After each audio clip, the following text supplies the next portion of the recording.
Moving into a new house in the suburbs was supposed to be a fresh start for me and my family. The charming neighborhood promised a peaceful life, away from the hustle and bustle of the city. However, as we settled into our seemingly perfect new home, I couldn't shake the feeling that something was amiss. At first, the paranormal activities were subtle, almost unnoticeable. A flickering light here, a mysterious shadow there. I tried to rationalize it all. Old wiring, overactive imagination, anything to explain away the strange occurrences. But as the days turned into weeks, the activity escalated, and it became impossible to ignore. I would wake up to the sound of footsteps echoing through the empty halls only to find no one there. Items would disappear and reappear in different places, as if someone were toying with us. My wife brushed it off, attributing it to forgetfulness, but I knew better. There was something in our house, something that didn't belong. One night as I lay in bed, I heard a faint whisper in my ear. The voice was indistinguishable, but the malevolence behind it sent shivers down my spine.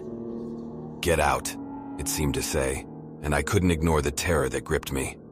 As the weeks passed, the paranormal activity intensified. My children began having nightmares, waking up screaming in the middle of the night. They would talk about a dark figure lurking in the corners of their rooms, watching them as they slept.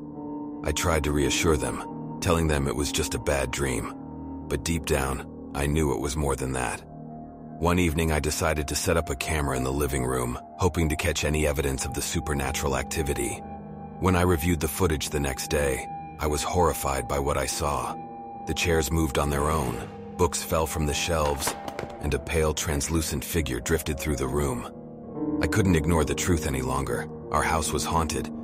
But what could we do? We had invested everything into this new home, and leaving was not an option. We were trapped, prisoners in a suburban nightmare. Desperate for answers, I turned to local historians and uncovered a dark secret about the house. Decades ago, it was the site of a gruesome murder-suicide, a tragedy that left a family torn apart. The more I delved into the history, the more I realized that the tormented souls of the past were still lingering in our home, unable to find peace. I reached out to paranormal experts, but they were hesitant to help, claiming that some entities were too powerful to be dealt with. Our only option seemed to be facing the haunting head-on, hoping to find a way to appease the spirits. Late one night, I gathered my family in the living room, armed with sage and candles. We attempted to communicate with the restless souls, imploring them to find peace and move on. But instead of a peaceful resolution, the house erupted into chaos. Objects flew across the room, the walls shook, and a chilling wind swept through the house. I could feel the malevolence growing stronger, and I knew that our presence was aggravating the spirits even further.